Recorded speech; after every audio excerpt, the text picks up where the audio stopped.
Hello, everyone, and welcome back to today's Ag Podcast, put on by the Halderman Companies. I'm Howard Halderman, president of Halderman Farm Management and Halderman Real Estate, and we're just super excited to be joined today by Larry Smith. Larry is one of our longtime area representatives from up in Northwest Indiana, LaPorte specifically, and we're going to be talking today about a pretty special award the state of Indiana gives out to farm operations from across the state. It's called the Hoosier Homestead Award.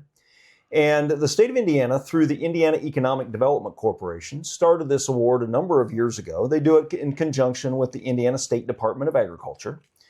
And they give out these awards for farms that have been in the family for 100 years, a centennial farm, 150 years, a sesquicentennial farm, or even 200 years. And you got to think about it, Larry.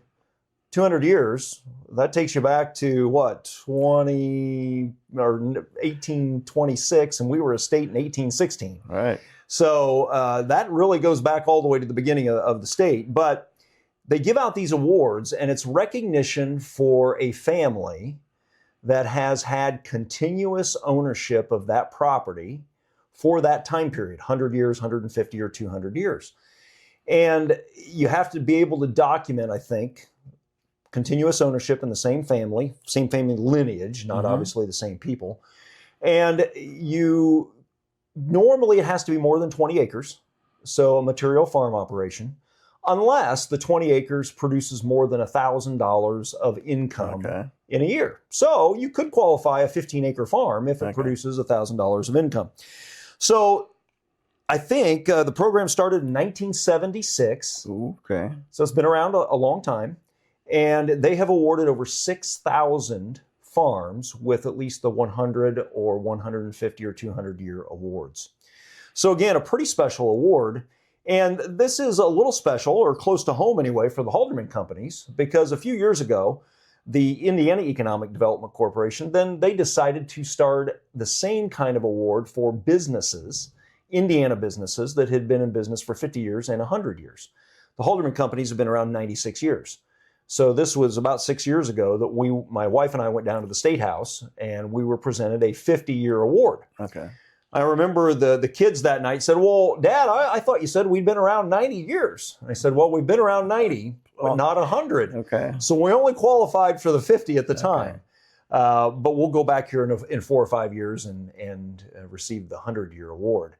But it's a real testament, I think, to farms, in the case that we're going to talk about today, or businesses that have been around for a long period of time in the state of Indiana. And so I think it's pretty special that the Indiana State Department of Agriculture and Indiana Economic Development Corporation do these awards. Here at Halderman, we manage hundreds of farms. You've managed dozens, hundreds of farms in your career. And many of them own multi-generational. And some have been in a family for 100 years. But in what we're going to talk about today, Larry, is a farm that you know very well because you grew up there. It's your own family farm, the Smith family farm, that's been owned for more than 100 years. And so we'll get into that. But before we do, I thought it would be good for you to tell the audience, how did you get started with Halderman? You didn't start just yesterday. And so how did you get started with Halderman? And you didn't start where you ended up. You started down in Rushville, as I recall.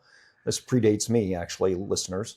But he started in Rushville, Indiana. Then he moved to LaPorte. And so give us a little history.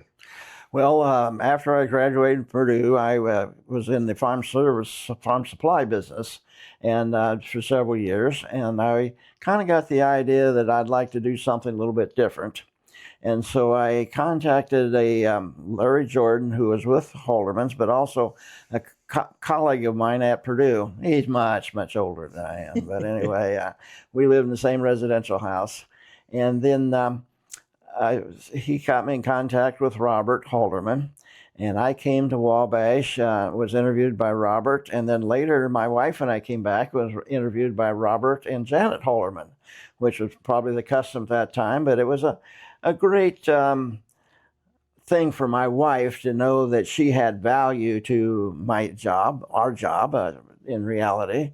And she has worked off and on in my home office for several times. So that's how I came to work with Halderman's, a desire to being somewhat of a type of business that was mostly my creation or scheduling, I guess I could say. And that was in what year? 1978. So you start in 1978, and you did in fact start in the Rushville area. Yes, So yes. southeastern Indiana.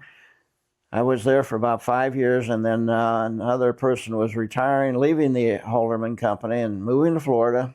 And so I was asked to come up there, and that fit us really well because both closer to Wabash County, which I'm from, North Manchester area, and my wife's family was over around Goshen, New Paris. So it put us all 100 miles closer to home, and we were having children at that time, and everybody's pleased by it, and I enjoyed Northwest Indiana.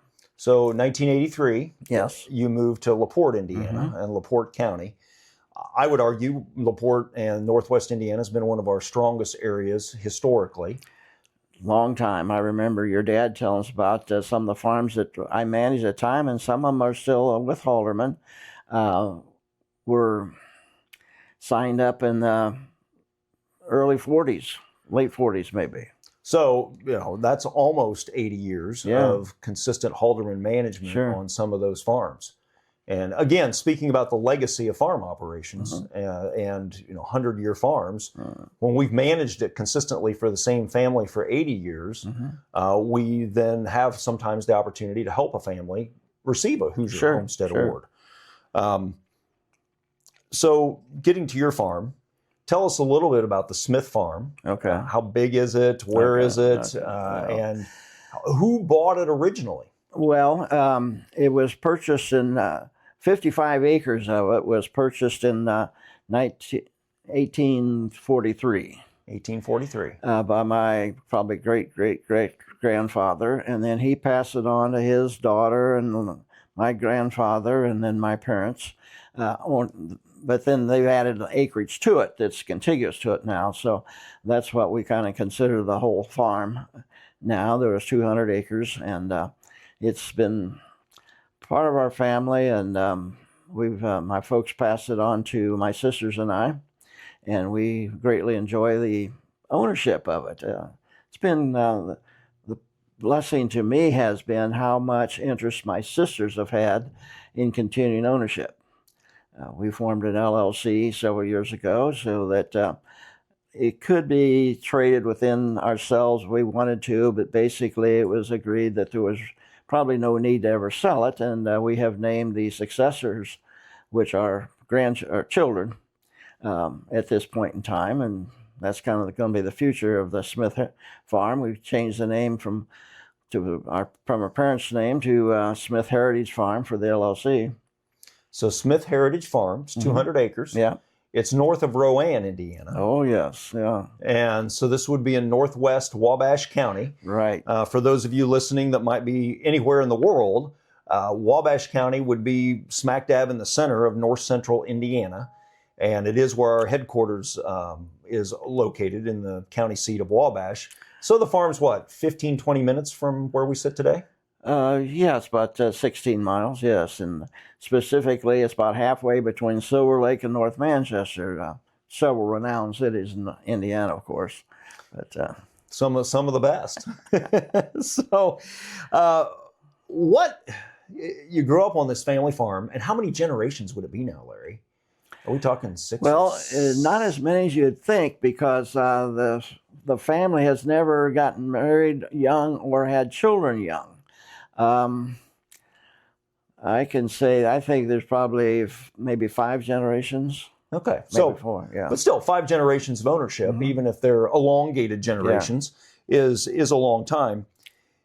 Were you born on the farm or born in the hospital? I was born in a hospital at Huntington, yeah. So you're born what's your first memory of on the farm? Because you grew up there, right? Yes. I was thinking about that the other day. I can remember standing in the kitchen window looking at my dad pitching manure out of the barn into a manure spreader, that kind of thing. And at that time, my dad still had a team of horses around. He, of course, had a tractor, but certain things he did with horses at that time. And other memories were, of course, the family dog and all those kind of things that you grow up with and think about. And I had a sister a year younger, so we were quite involved in things around the farm as really young kids. Grandparents come in to visit. I can remember my paternal grandfather when he still lived and came to visit the farm at that time, which he had sold to my father. And your dad farmed the farm himself? Oh, yeah. My dad's always farmed the farm, yeah. And my grandfather, everybody's always been the active farmer on the farm that they land. Until your current generation? Until my current generation, yeah. Yeah. I'm a failure. I decided not to be a farmer. So. You decided to help a lot of other farmers and farmland owners in that process. So this Hoosier Homestead Award, how did you become aware of it? Well, my folks told me that they had, I don't remember if they told me they'd applied, or I guess they told me, I think really they showed me the sign. Okay. I was not living close by at the time, maybe at Rushville. And my father was very proud of it, and he showed me that sign. He says, we're going to put that on the barn. And it was on the barn until the barn burned. And I never was able to salvage it after the barn burned. But anyway, it meant a lot to my father and mother, of course, but also us kids thought that was pretty neat. And I think my sisters are aware of the award, and we need to reapply again for probably the 150. I don't know if I'll make it around for the 200, but it won't be that long. It will not be that long. 17 years? Yeah. It will have been in the Smith family for 200 years. That's simply amazing. Have you helped any clients apply for the Hoosier Homestead Award on their farms? I have not. I apologize for that, but I met with a prospect, and you were with me, who said that he would like help in his farm, and will soon become involved with that farm, I know. And just really realized we've got some other farms that we should be taking time out to help the owner get applied for it. So this award today, they give it out twice a year.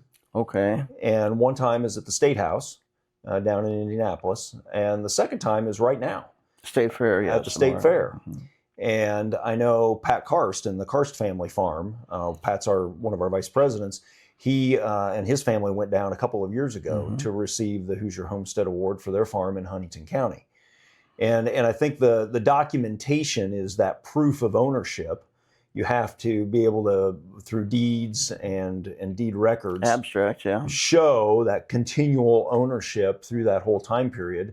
And in your case, it would have been the 55 acres, probably, that goes back to 1843. And then you would have had that documentation. And it's more than 20 acres, so you wouldn't have had to worry about monetary. I guess really is probably additional acreage was also qualified for the... Yeah, probably. Anyway, but yes. And I went to our local bank safety deposit box to get that abstract today that gave me the exact information, but the bank was closed. We didn't have electricity in LaPorte this morning, so. Yes, we've, for those of you that aren't in Indiana, while we're recording this in mid-August, we have been subjected to a jet stream that is bringing us literally a storm about every 4 to 6 hours. Yes. Yeah. And unfortunately, some of them have included a lot of wind. And what Larry's referring to is they had almost a derecho wind event yesterday up in northwest Indiana that knocked some power out. And we've got some other places that flooded roads and you can't get through. And 10 inches of rain at Winnemac. Sure. 8 inches at Newcastle. Just some crazy things for the month of August. It's such a wide area, too. It is. So you've set up the Family Legacy Farm in an LLC. What do you foresee for future generations? Could they sell the farm if they wish, or did you put some restrictions in place? Well, I think that the heirs should have the opportunity to do what's best for them. There would be 8 of them, and you never know if there's a hardship situation or whatever. I think they should have the right to do whatever they need to do, either collectively, but they also can buy sell between themselves too Right. on it too. Mhm. So I would hope that some of them would want to retain ownership of it, and the farm that we currently own in the LLC could easily be divided. You know, there's 80 on one side of the road and 120 on the other, and there's some home sites that could be included. And so it's probably in 20 years from now, or 10 maybe, it will be owned by the next generation, and it's up to them to decide what they want to do. So I think this would be great for the listeners to, as you think about farmland ownership, your parents owned it as husband and wife. Yes. And they pass it on to their 3 children. Yes. And the 3 of you have set up a family LLC. Yes. Which I think, and this is just Howard's opinion, but I think that's a great way to do it. You have a buy-sell agreement in the LLC, which allows the 3 of you, or in the future, these 8 heirs, to buy and sell amongst themselves. And you have kind of some rules around how that can be done. Yeah. And I think that really helps facilitate that long-term ownership in the family. And if you have somebody that wants out for whatever reason, they can get out. And there's a mechanism by which they can do that. And there are those times that we see farmland ownership where it's not that easy. And we get called in to help mediate sometimes these relationships where maybe it's 3 people that own it as tenants in common. And the only way you can do anything is if all 3 agree. Yeah. Yeah. And so I think the LLC, you have a manager of the LLC. I think we do have, yeah. Is that you, or is that yeah, currently it's me, yeah. Currently it's you. Can the manager do things for the farm without the approval of all 3 owners at this point? Well, yes, I'm going to say we can from the standpoint of a lease. We have a farm operator, neighbor. That's kind of interesting, too. We have a neighbor, and I'm not going to reveal his age, but my dad started leasing some of the fields to him, and then says, well, use my tractor. Your tractor's not big enough, type thing. And that person's been farming our farm and his family since the kid was probably 18 years old, and I know he's 60 by now. So that's been kind of part of our legacy too, is kept the same operator. And when you say, what can I do as manager? Probably about anything. From standpoint, we still share lease on a modified scale, and so I can sell grain and buy inputs and negotiate a farm lease without anybody approval. But you probably would not choose to borrow money or sell a portion of the farm unless you had all 3 in agreement. Oh, I'd have to have all 3 in agreement, yes. Yeah. So, and again, this gets into a lot of legal work, and I always recommend that you talk to your own legal advisor when you set up an entity like this. But it sounds like what you've done is something that can be flexible. Yes. But at the same time, it's a great vehicle through which the next generation protects all of us too. Right. Yeah. Everybody's protected from a liability standpoint. I think that's a great point. But it gives the flexibility for the next generation or your current generation to buy, sell, get in or out. Yeah. And I think that's a real smart way to do it. And the ownership is strictly by direct heirs. So they have to be direct lineage of the Smith family. And they could you sell shares to an outside party? There are some comments in the operating statement. No, we can't sell to outside. Okay. So the buy-sell is purely amongst family members, and they have to be direct lineage. Interesting. Yeah, and I was with a farmland owner, very large farmland owner, a few weeks ago, and they chose to not allow the next generation or future generations to sell the farmland asset. And that's their own choice, right? They own the farm today. I tend to agree a little more with you that I think I would let the next generation determine, because you never know. There could be a unique opportunity that comes up that is something they want to take advantage of that we can't project at this point in time. Yeah. And they should be able to have that opportunity to do so. In my management years, I've noticed sometimes we've had heirs that had physical handicaps, or maybe were welfare of the state, but they still own a farm, and it really took challenged the ownership of what they could not do to it, because theoretically they were owned a significant value of assets. But if it became cash, then it was another matter. Or sometimes they needed cash to do things. So I like not to be restrictive to the next generation. So the farm, it's 200 acres. Does it include the home still? No, we've sold the home off. Yeah. Okay, so that's just land. Yeah. How much cropland out of the 200 acres? About 165. Okay, and then the rest is hardwood timber? Yes, there's a couple of woods on it, and it's been managed as carefully as possible, too.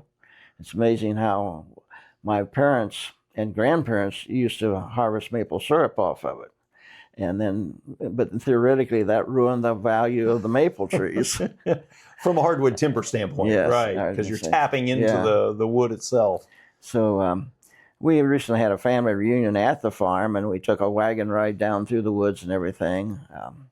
One of the things maybe you want to share a little bit later is that I think that people who would like to see the farm transferred to the next generation need to sell the next generation on the idea that the farm not only has been a good investment, but something to have pride in, to hold on to. I would say that the 8 upcoming heirs of the farm probably think more of the woods than they do the rest of the land, because they've been through it. And it's kind of a neat deal, I think, on a tractor-drawn wagon. So it'll be interesting how that all shakes out, but it's important that the next generation learn to appreciate the farm, not only for income and investment, but just the pride of family ownership. And Larry, I think that's a great point. How many times we've been involved in managing a farm, and we deal with the decision-making generation most of the time. I've always encouraged, and I remember we had one family, we had to rent a bus to come out and look at the farm, because I think there were 17 family members that owned some share of the farm. And I think that's extremely valuable when you start to involve that next generation, so that, again, they can learn and respect the family heritage and what that asset has meant to their family. In many cases, it was what provided food for the family many generations ago. Sure. And so I think having that knowledge and awareness and touching and feeling it really brings about the goal of keeping the farm in the family for a long term from a sentimental standpoint, beyond just the good asset that it is. Have you done any kind of return calculations, what the farm has generated for the Smith family recently? Not in percentage, no.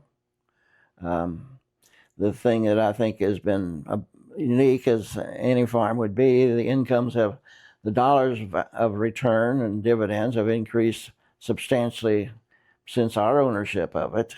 And due to the manager, I'm sure. Well, yeah. And but I have 2 sisters, and their comment is, "Oh, this year that's more than last year," type thing. And then, or they may say, "Oh, what'd you do wrong, Larry? It's a little bit less this year." So it's created interest in them and the income and no demands. Fortunately, no demands. So that's the thing that I think is important, that people can stand the ups and downs, or most farms are cash rented now, but we distribute all dividends, or all profits are distributed. We have no reinvest in anything on the farm at this point in time. Tile and those kinds of decisions have been made and upgraded. So you've completely drained the farm appropriately. So some farms might be acquired by a family, or the next generation inherits, and maybe they desire to do additional drainage or irrigation, or it depends on the situation and where the farm is. And those are all decisions that can be made by the family within the family. Yeah. So that gets a little bit to where, do you foresee anything in the future that would be different than corn and soybeans and timber that you're doing today? Probably not. We're not in the data center capital of the world down there like we are at LaPorte, number one. And two is we're, say, 6-7 miles from the nearest towns of North Manchester and Silver Lake. I don't see much development coming that far in our direction. So we're probably going to remain where they are. I don't really see any residential development occurring. Though, you want to sell 2 acres off of a property, there's somebody willing to buy it. Oh, yeah, certainly you could. And, the challenge would be, can you get that much out of a home site as a premium to farmland value? That's a little harder to do sometimes today. But you're right. So Wabash County does not have enough power to have data center interest. Right. In fact, I was talking to our Grow Wabash County director or executive director today, CEO, and she said, yeah, we do not have the power. We've not had an inquiry from a data center provider yet. So it is something that who knows what could happen in the future. But you're right. Where your farm's located, it's going to remain an agricultural use property for a long period of time. Yeah. And as you said, you've got it in a position where it's growing corn and soybeans, wheat, it could, and timber, which hardwood timber in the state of Indiana is a very valuable crop. Yes. What species have you sold out of the woods?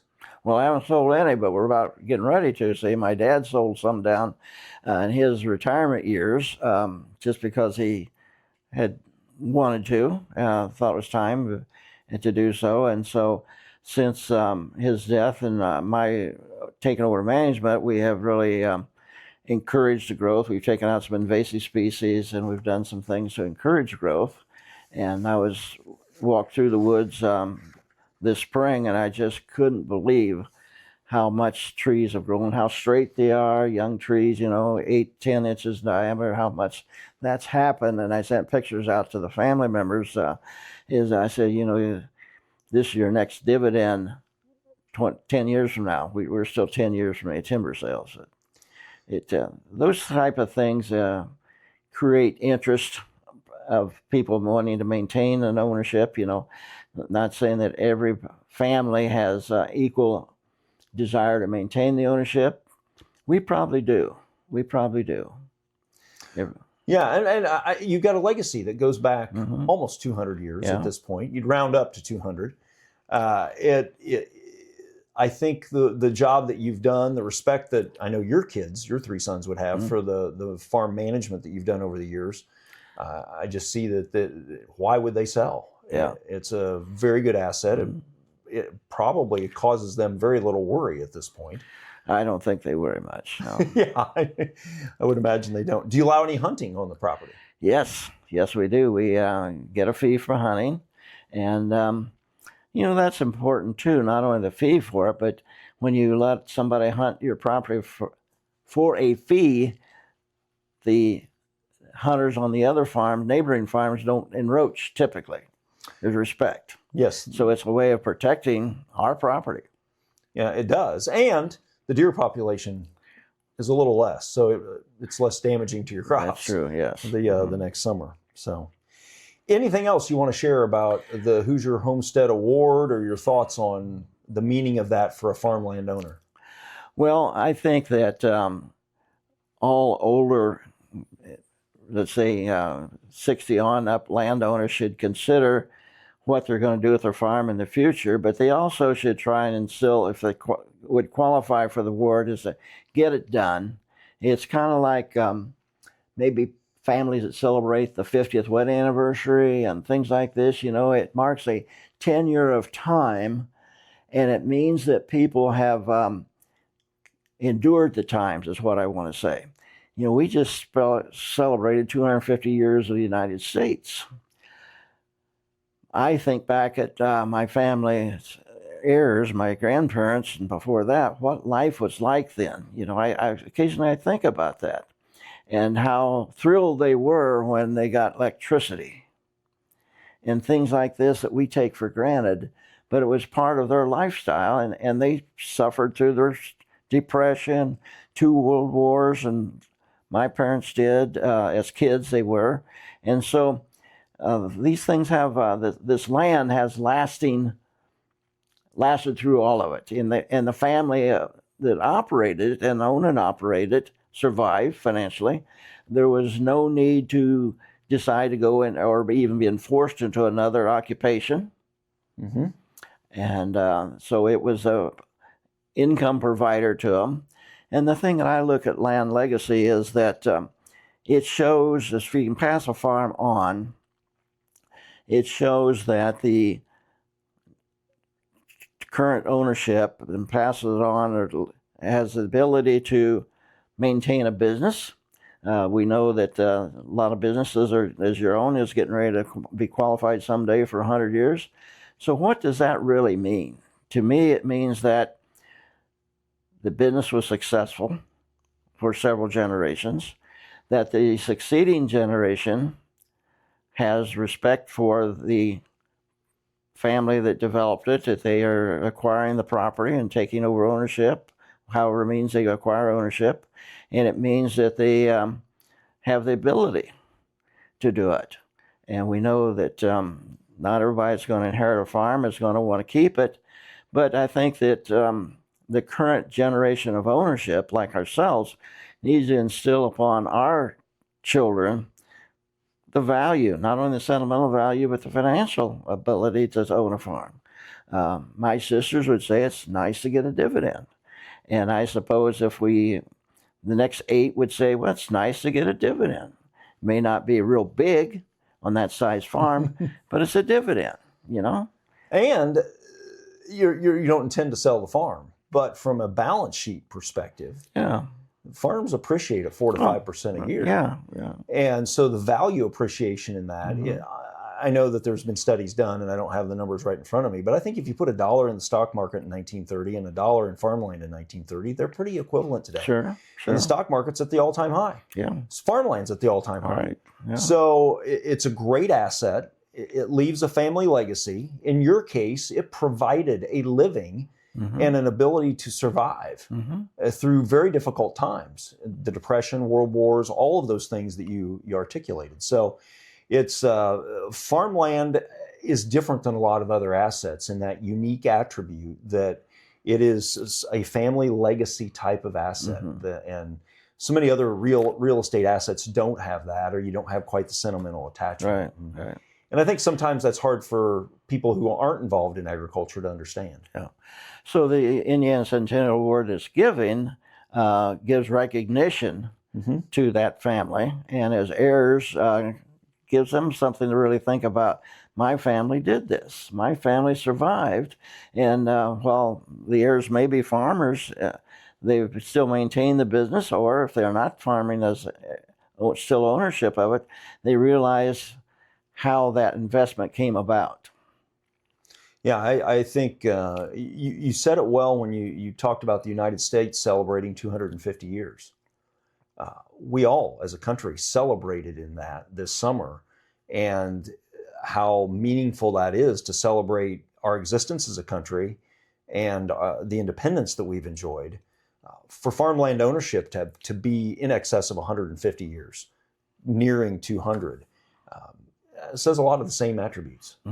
I think so. And that's really a cool aspect. So as we wrap up here, I want to thank Larry for joining me today and to talk a little bit about this award. And I do want to compliment the state of Indiana and the Indiana State Department of Agriculture for continuing to give this award out since 1976. Hopefully, if you do have your farm, you've had it for 100 years, you can document that. Feel free to reach out to us. We'd be glad to help you navigate that process of getting your farm recognized as a Hoosier Homestead Award winner. And if you have any questions about it, contact the main office here at Halderman or reach out to your local area representative. And otherwise, we'll see you next time on today's Ag Podcast here by the Halderman Companies. Thank you.